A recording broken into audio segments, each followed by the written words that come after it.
Welcome back to another Planner Perfect video. My name is Jenny Penton, founder of Planner Perfect, and in today's video, it's a new series this March, Life Scripted.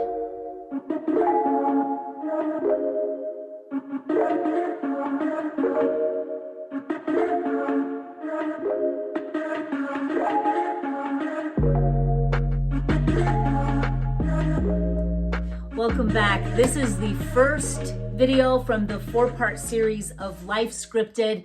If you're new to me, welcome. I am a homeschooling mom of 8, an artist and founder and CEO of Planner Perfect Planner and Journal Company. I also have created a very unique method to help women script a life that they love and to write a better story. In today's video specifically, it is titled, It's All in the Details, because I want to elaborate about how all of the meaty stuff, all of the good stuff that you need to pay attention to is not the macro big things in your life as much as it's the micro details. It's the details. That's where all the good stuff is. The stuff that you think that overlooking it, all these little details really don't matter. The small things, the little things. But that is what counts the most. And let me share with you why. It actually has taken me many, many years to actually come to the point to really be able to define what I know intuitively and what I've learned through observation, trial, error, and just doing. And I feel in that regard, I come from a place of just experience and wisdom in this area. I am almost 50. I do have 8 children and 2 grandbabies that I do watch quite frequently during the week.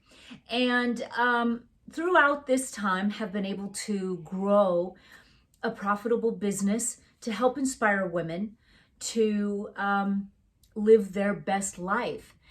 And it was through the details that helped me attain the goals I wanted to obtain. So let's just talk about that for just a minute, okay? Let's talk about those details. Details are when you, and scripting. If you're new to the scripting, I want to share with you what that is. Scripting is detailed writing about how you want to accomplish the little and the big things in your life. It's getting detailed. Now, the reason why you want to get detailed is because that's where all the meat is. That's how you're going to be able to obtain it.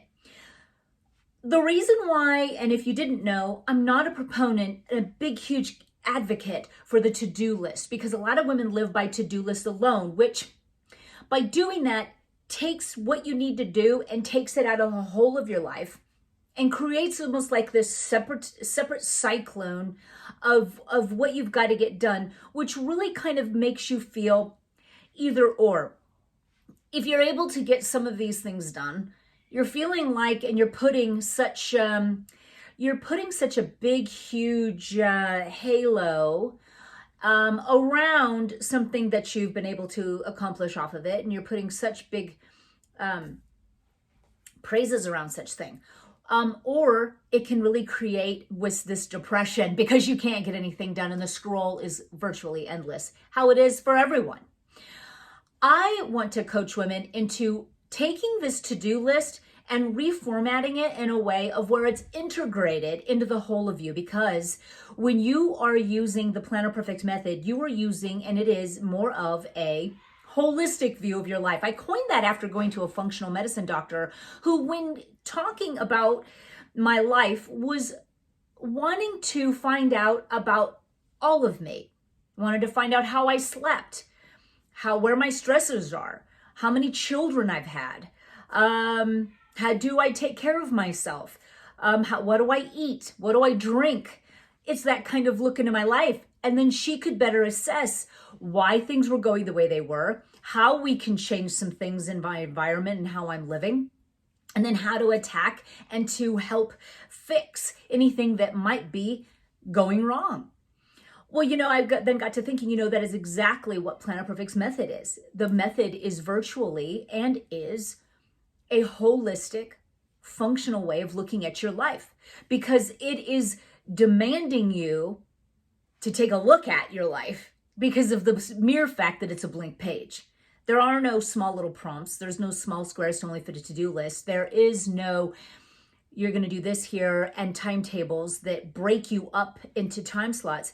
It is there to make you take a introspective look at your life to see if, number one, what you're doing currently is even working.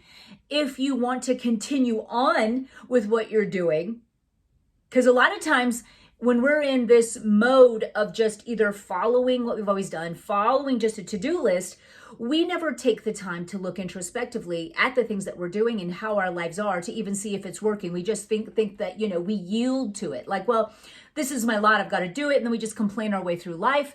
We're kind of, we're taking dysfunction and we're living dysfunctionally, not even taking a look to see what we need to change in order to move the needle, okay? So when we are planning our lives, when you start to detail out your life and you start at the beginning of your day and you go through the time you go to bed, you're really taking a really good peek at what your patterns are now, because when you begin to say, okay, when I wake up, I want to be able to rise at this time, because if I rise at this time, I can get more time in for myself. It also gives you ideas. It gives you a visual process. It gives you imagination. It gives you momentum. It gives you ideas. It's just this incredible method that allows you, when you begin being introspective, you get on a roll. And it's just like this flow. You get into a flow. You're like, okay, well, I'm going to get up and then I'm going to exercise and I'm going to enjoy this coffee. I'm going to get into my devotions. I'm going to start my laundry. I'm going to do this. And then you begin to get ideas about how you really want to live your life and what you want to do, whether you work outside the home, whether you're beginning a business, maybe you want to start one, maybe you want to explore things you want to do. And it also gives you the ability to stop living a mediocre life. Because a lot of times people just settle. Us women can just settle. And we're out of the fight, We're out of the fight. We've stopped doing things that create change. If it's too hard, we stop. If we haven't seen anything yet, we quit. It's a matter of to keep going. It's a matter of also setting a chief aim. It's setting a large goal and then each month breaking it down into smaller goals. Because without that, you don't have anything eager to wake up to. And so we start to fall out of life, start falling out of the game. We're not in the game anymore. I'm close to 50 years old, and I will tell you this, that I just will not stop. And I am going to inspire, and I want to encourage you to not stop either. I want you to get back in the game. I want you to know you're never too old. I want you to know that it's never too late. You can create change. You can leave a mark. You're not going to leave this world without there being something to know that you've been here. I want you to know that you have gifts and talents that, if you're at a season, no matter what, you can pull experience, wisdom, and what your gifts and talents into something incredible to make a mark in this world. And you need to begin, and you need to start now. My theme for March for my community is fresh start. It's obvious, it's perfect, it's a fresh start. It's a clean slate. And it's also, we're getting out of this COVID, we're slowly getting out of it. It's time to begin again. It's time to get out of the slump, and it's time to begin again. It's time to just do the hard things. It's time to write down the details of our life. It's time to slow down enough to see what's working, what's not working. It's time to maybe speed things up if we're not doing hardly anything. I've seen both ways. I've done coaching one-on-one. I've also spoken to thousands of women over my years within Planner Perfect. I've been doing this a long time to know that there's really there's almost like two categories, I would say, to make it just condensed. It's either the camp that has completely settled and their lives don't have much going on in them. And then there's women that, maybe there's three. Then there's women that are, I would say, that are not thriving at all. They are just surviving in their everyday. Nothing is really going right. Instead, they are drawn to media that loves to joke about how women don't look good. We're trashed out, and it's funny. Our kids are brats, and let's just make light of our horrible lives of mothering because we just are just surviving.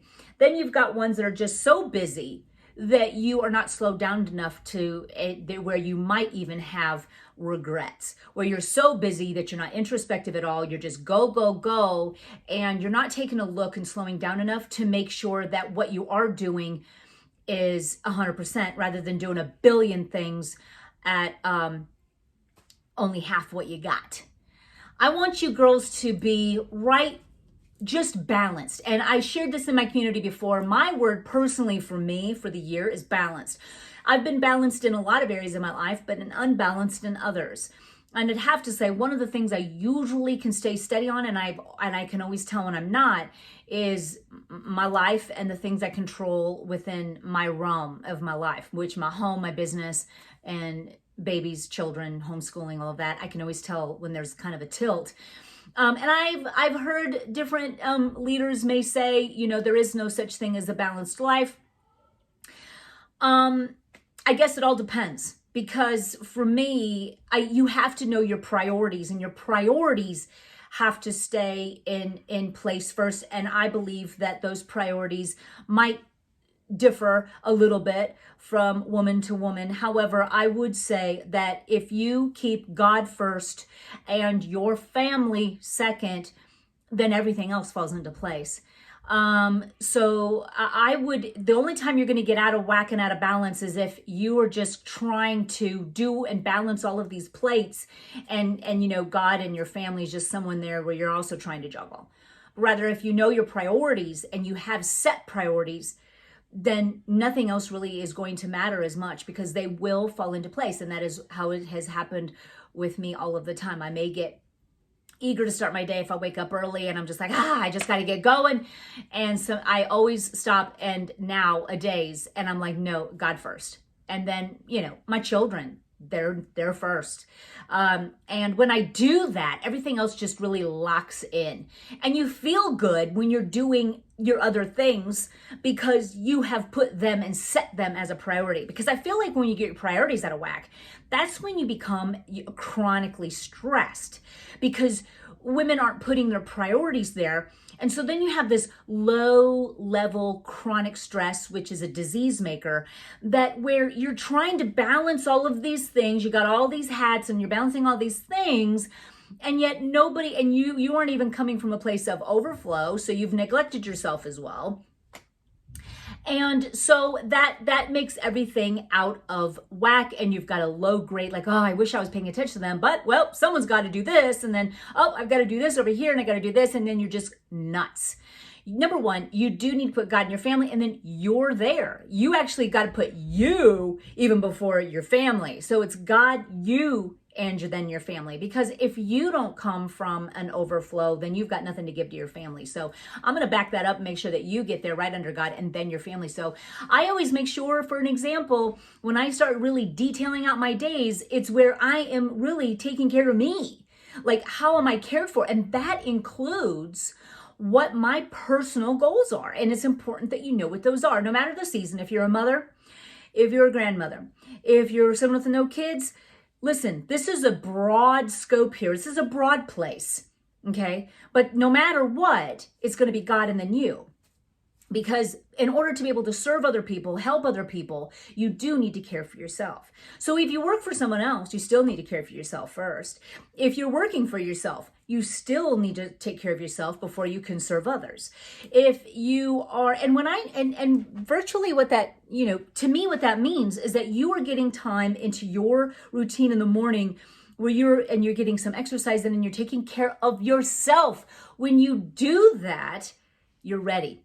When you put God first, you're getting into the word and you're knowing and you're getting and staying in his will. You want to get in there and know and talk to him and communicate with him, have a relationship with him. As a Christian, it is important to me. I feel that, putting God first is how you will be able to be balanced. You'll naturally fall into balance when you put God first. And then when you put you next, now you're putting yourself up and setting yourself up to be filled up with joy. You feel organized. It's just that feeling of feeling good.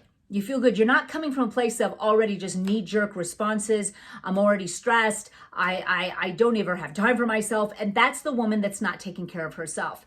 So when you go and you pay attention to the details, when you write in your planner, it's a detailed look of your life. So when you wake up, what do you want to do? What do you want to drink for your coffee? Is it, what verses do you want to memorize? What do you want to script in your journal? Do you want to do some journaling in the morning? What do you want to get done in the house first to set yourself up for the day, for dinner, for lunches? It's going to vary from woman to woman depending on her season. It's a broad place. Use it for where you're at, but get detailed about how that morning's going to look. How about your late morning? What's in there? If you if you're fit in one of those three, which you do, unless you just really feel that you're in your groove.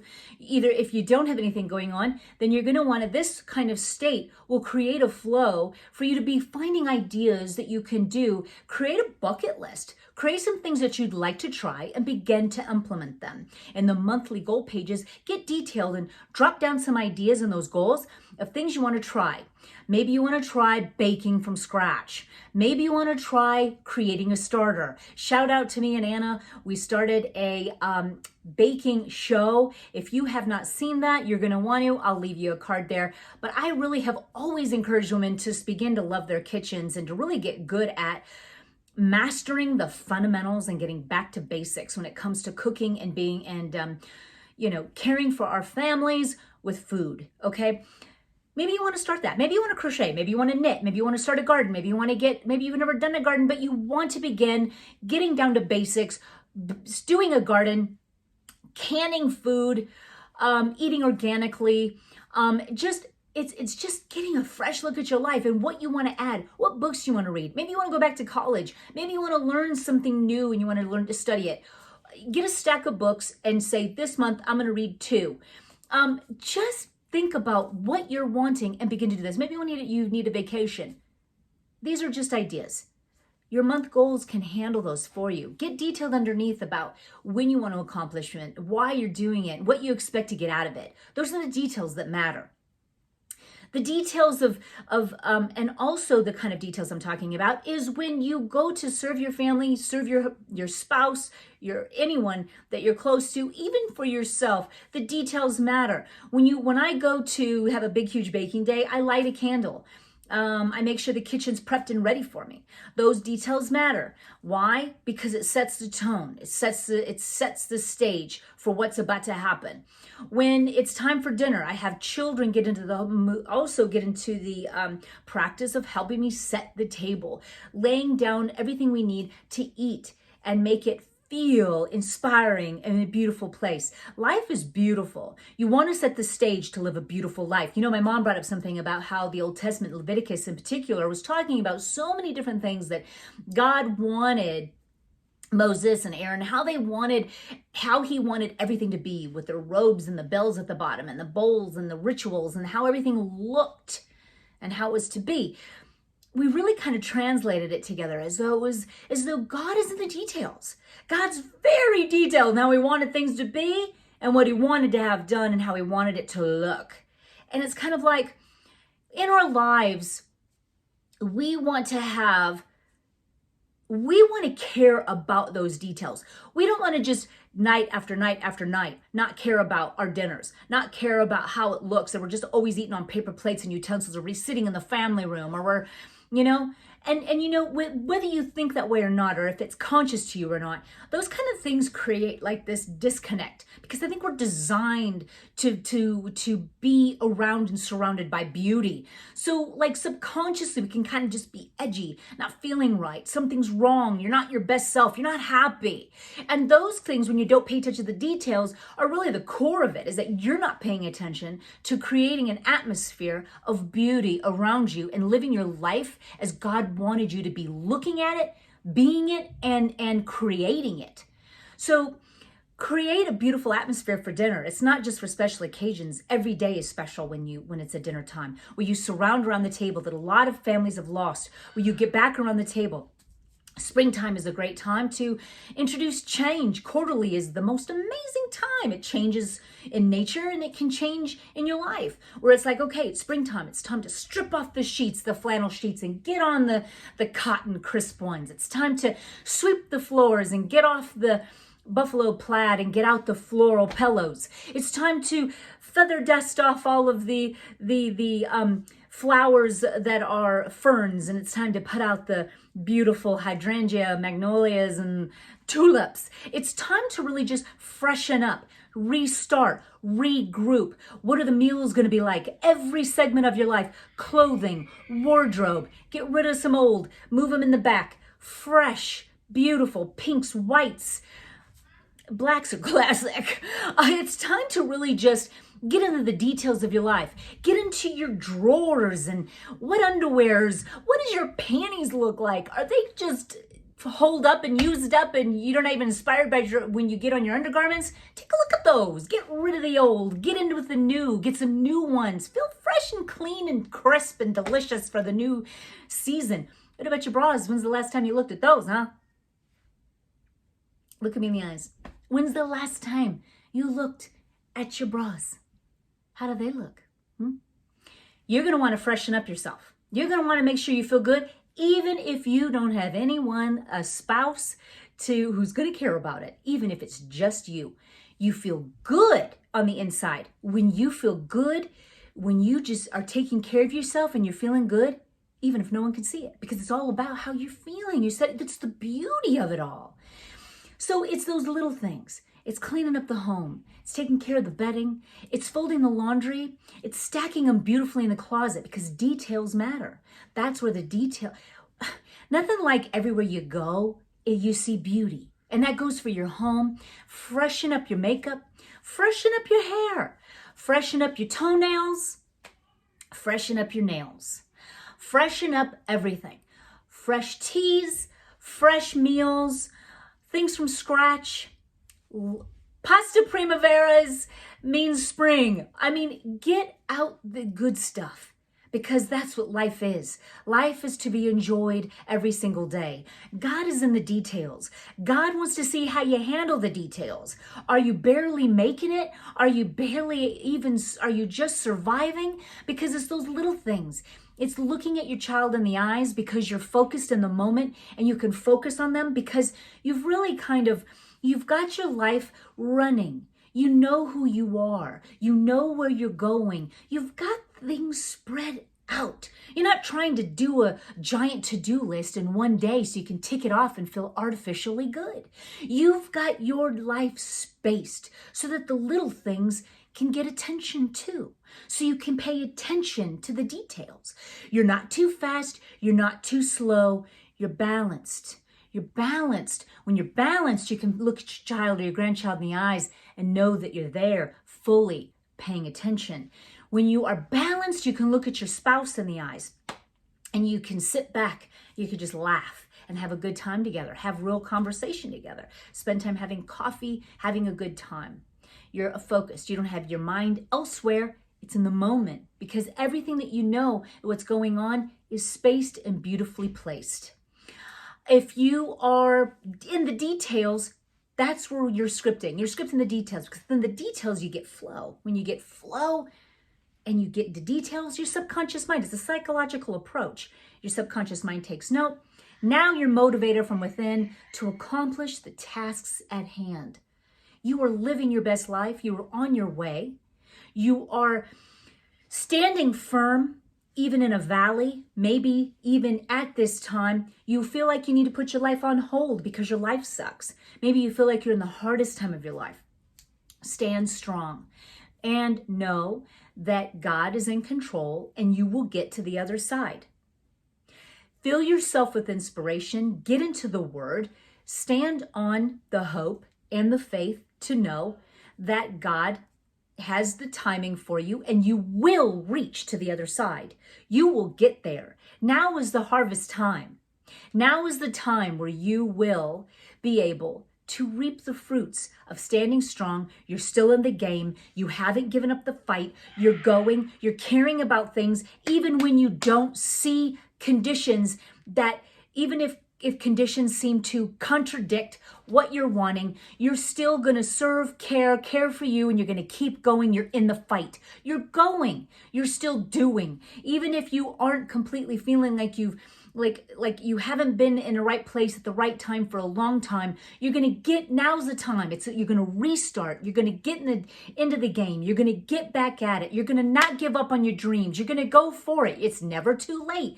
You're going to get in your journal and you're going to dream really big. And then every month are just little nuggets of small little segments of goals that lead you to the broader big ones. When you've got a big, huge goals up here, every month should be a reflection of where you're going. I could look at you. There's so many leaders that say, well, if I saw your friends, I'd know where you're going. I say, if I saw your planner, I would know where you were headed. If it's blank, you're not going anywhere real quick. If it's loaded full of just stickers, you're not dreaming big enough. If it's too full and it's where you just feel like too much is in one day, you're not balanced. It's just a matter of balance, spacing. It's a matter of details, because the details broaden your perspective of where you're at, and then you can create change to create what you need to make it work. When you get into the details and you're in that space of creativity, as I always ask God, where do you need me today? Where do I need to be? And just listening, and you just get into that creative state, and you can hear what God is saying, and you just start flowing. Once that pen starts going, it just flies, and you're just like, wow, I can really. There's so much to do. There's so many ideas. There's so many adventures to be had. So I want you to get back to basics. I want you to get back into your closets. Let's do a little bit of spring cleaning in every aspect of your life, including yourself. Dust some things off, dust off your dreams, get them out, begin to get detailed about these little meaty things so that you're feeling good about every prospect of your life, your family and your relationships, your personal goals and where you're going, your health. Where are you headed? Are you taking care of yourself? Are you eating well? Are you exercising? Are you caring enough about you to eat foods that nourish the body? Are you caring about yourself enough spiritually?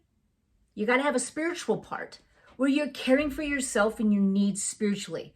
How do you feel? Have you been able to nourish yourself and feed yourself in that regard? So make sure that all of those proponents, and take a look at those and feed it. Nourish all of those components of your life as a whole. And then everything else just it flows. And paying into the details of your life creates big macro accomplishments. But it begins in the micro of your life to create the macro.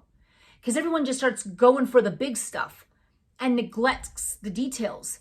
And I'll tell you what, it's the details that get missed where all the regret comes in. That's where the regret lies. And I can't even tell you how it's true. It's true. Sweat the small stuff, I say. Get in there and see where you need to be focusing on some of that little stuff that you've been really neglecting. Be prideful. Do less and achieve more. Do less and do 100% and extra on all of the things that you are going to take on is what you want to do. Set it as like, okay, even if it seems massive that you want to accomplish and do, break it up into months. So this March, break up like, okay, I'm going to clean out my bedroom. I'm going to strip out all my undergarments and everything in my drawers, and I'm going to redo it just this month. April, I'll do this.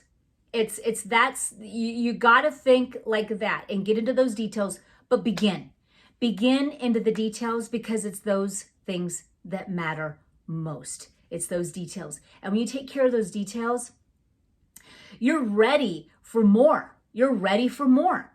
It's almost like you've got to be able to pass the test in level 1 to get to level 2. Then after level 2, there'll be more trials and tests, and then you pass those and you move on. There is no other way around it. And things get tough, and you got to still stand. And there's just you can't go passive on your life. Tweak, wiggle things around, change things up, and make it work. Make it happen. And when the method and those planners, when they're looking at you with that blank page and you begin to be introspective on your life for maybe the first time, you will be able to see, hey, wow, I need to slow down here. I need to get into the details here. I need to kind of like up my game and get back in the game and try new adventures out and try something new, bold, and scary. Do it scared, do it hard, and get back into the details of your life, because that's where it all starts. That concludes my first video of our series, Life Scripted. Let me know in the comments if it inspired you. Tell me so I can get feedback, what you gleaned, where you feel you're at, and how more else I can also help as we continue on with this series. God bless you all, and until next time we're together.